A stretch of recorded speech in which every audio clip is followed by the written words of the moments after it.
जय श्री कृष्ण दोस्तों। आप सभी का फिर से एक बार हमारे YouTube चैनल प्राचीन स्टडी में हार्दिक स्वागत है।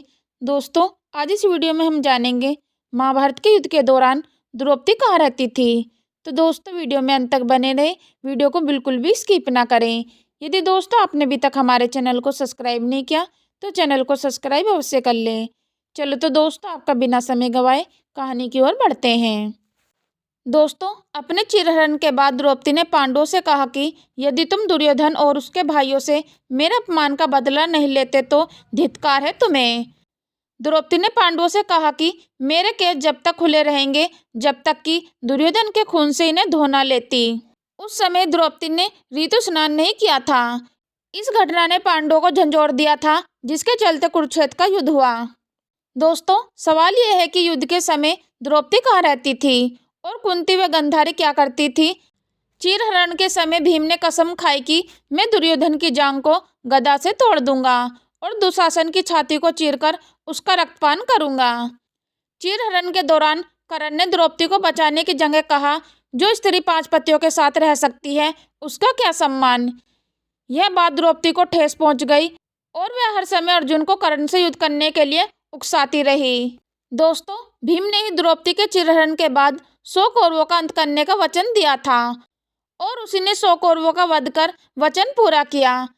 महाभारत युद्ध के 14वें दिन भीम ने चिरहरण करने वाले दुशासन का वध कर उसके सीने का रक्त द्रौपदी को केश धोने के लिए दिया।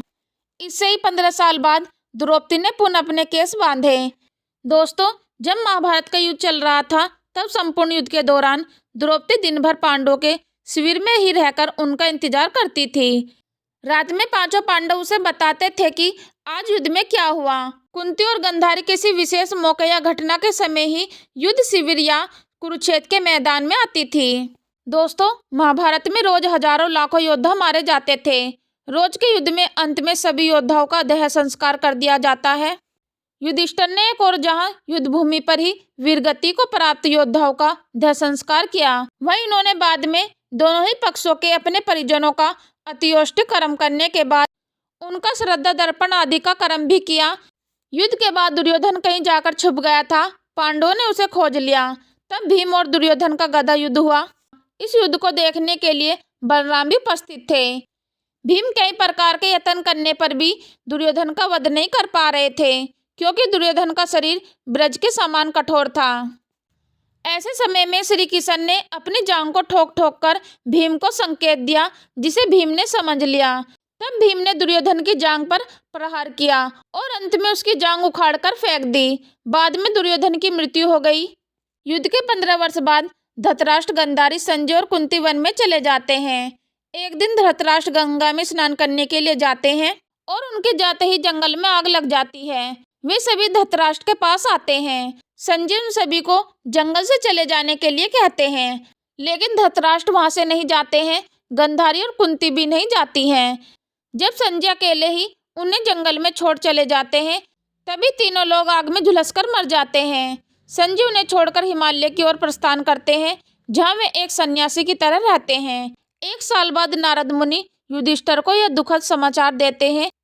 युधिष्ठिर वहां जाकर उनकी आत्म शांति के लिए धर्म कार्य करते हैं।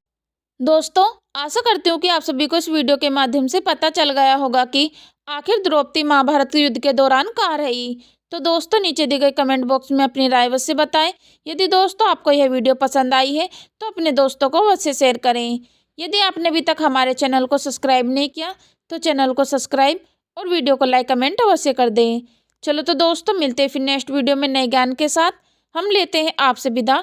धन्यवाद।